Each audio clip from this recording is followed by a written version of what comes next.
बिस्मिल्लाहिर्रहमानिर्रहीम। अज़ीज़ तलबा, 10th class biology का सेकंड चैप्टर हमने शुरू करना है। आज उसका पहला लेक्चर है, तो हम लोग शुरू करते हैं जी। बायोलॉजी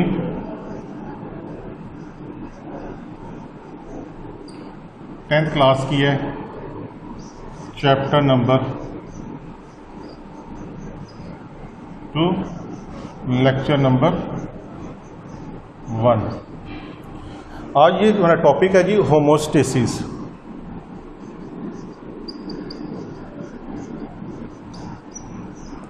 होमोस्टेसिस क्या होता है? हम जानते हैं कि तमाम लिविंग बॉडीज़ की इंटरनल कंडीशन होती है।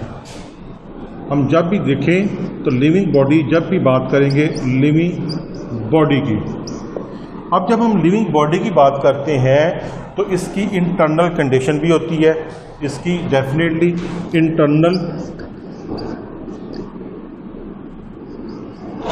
कंडीशन भी होती है। मैं इसकी वजाहत कुछ इस तरह करता हूँ। फॉर एग्जांपल, एक लिविंग बॉडी है, एक ह्यूमन बीइंग है, ह्यूमन बीइंग है। इसका इंटरनल टेम्परेचर क्या है? 37 डिग्री सेंटीग्रेड। अब ये इसका इंटरनल टेम्परेचर है। अब ये जो टेम्परेचर है, अब इसका कंपैरिजन हम करेंगे outside of the body, outside of the body, या हरफे आम में कहेंगे इन्वायरमेंट में, इन्वायरमेंट के हिसाब से, इन्वायरमेंट के हिसाब से। बाज़ का देखें विंटर के अंदर टेम्परेचर आ जाती है 5 डिग्री सेंटीग्रेड, और बॉडी टेम्परेचर कितना होता है? 37 डिग्री सेंटीग्रेड। तो ये देखें कि फ़र्क आ गया। समर के अंदर देखें टेम्परेचर आ गया 45 डिग्री सेंटीग्रेड।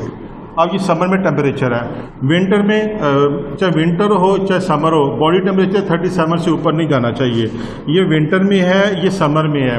तो इसके अंदर जो इंसान होता है वो इसको मेंटेन करने की कोशिश करेगा, मेंटेन करने की कोशिश करेगा। तो हम लोग कह सकते हैं homeostasis is such type of condition in which a body to maintain the internal condition of equilibrium, internal condition at equilibrium despite changes in the external environment। अब देखें हमारे पास, ये तो मैंने टेम्परेचर के हिसाब से बात की। अब ग्लूकोज है। अब ग्लूकोज को देखें तो ग्लूकोज की जो वैल्यू है वो 1 ग्राम पर लीटर है, यानी 1 लीटर में 1 ग्राम होता है। तो अगर इससे ऊपर चला जाए या इससे नीचे आ जाए तो ये इंसान की जो होमोस्टेसिस है वो डिस्टर्ब हो जाएगी। तो होमोस्टेसिस का मतलब ये होता है कि अपनी इंटरनल कंडीशन को एट इक्विलिब्रियम रखना, एट इक्विलिब्रियम, एट इक्विलिब्रियम।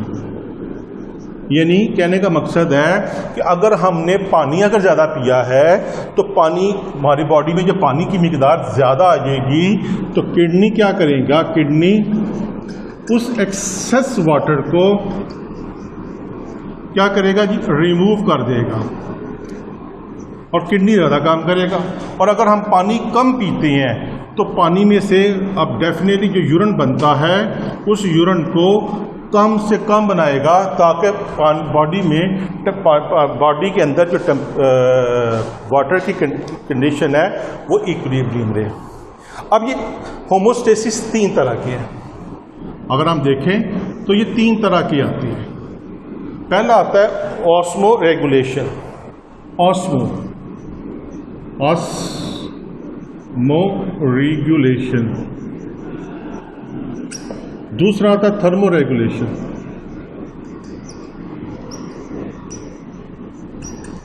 और तीसरा आता है एक्सक्रीशन। अब ये ऑस्मो रेगुलेशन क्या है? ऑस्मो रेगुलेशन है, it is the maintenance of the amount of water and salt in body fluid. अब देखिए जी, वाटर एंड सॉल्ट को क्या करना है? मेंटेन करना है, maintain in the body fluid के अंदर। अब बॉडी फ्लूइड के अंदर जो मेंटेन है, अभी मैंने आपको मिसाल दी जैसे पानी की, किडनी की। अब किडनी के अंदर अगर हम लोग पानी ज़्यादा पिएंगे तो डेफिनेटली ऑस्मो रेगुलेशन के अंदर किडनी काम करेगा और रिमूव करता जाएगा एक्सेस। अगर कम है तो वो उसको पानी को यूरिन कम बनना शुरू हो जाएगा। अगर इसी तरह सॉल्ट है, सॉल्ट की भी कंडीशन को मेंटेन करता है। ये याद रखना, ये होमोस्टेसिस एक लिविंग बॉडी की बहुत इंपॉर्टेंट चीज़ है। दूसरा है thermo regulation. Thermo regulation, therm से मुराद हीट होती है, टेम्परेचर होता है। तो यहाँ की डेफिनेशन देखेंगे, to maintain the internal temperature at equilibrium, ये आ जाता है। एक्सक्रीशन में होता है कि हमारी मेटाबॉलिक वेस्ट होती है जिसमें हम कार्बन डाइऑक्साइड आती है, कार्बन डाइऑक्साइड के साथ आता है फासल मादे होते हैं जिसको एक्सक्रीट करना लाजमी होता है। ये एक्सक्रीशन जो सी है, यूरिन भी इसमें अंदर आता है। ये सारी की सारी एक्सक्रीशन है। जो वेस्ट मटेरियल होता है उस मेटाबॉलिक वेस्ट को एलिमिनेट करना होता है। इस प्रोसेस को कहते हैं एक्सक्रीशन। इस चैप्टर के अंदर हमने इस हिस्से को तफसील से पढ़ना है, एक्सक्रीशन को। ना हमने ऑस्मो रेगुलेशन को पढ़ेंगे, ना थर्मो रेगुलेशन को पढ़ेंगे, एक्सक्रीशन को पढ़ेंगे। पौधों का थोड़ा सा ऑस्मो रेगुलेशन का है हिस्सा, वो देख लेंगे। एक्सक्रीशन, इंसानी एक्सक्रीशन को, किडनी को तफसील से पढ़ेंगे, इसकी ये फंक्शन किस तरह काम करती है इंशाअल्लाह ताला। डियर स्टूडेंट्स, अपने ये जो लेक्चर आ रहे हैं इनको गौर से पढ़ें भी और समझें भी और साथ साथ याद करके लिखा करें। शुक्रिया। अस्सलाम वालेकुम।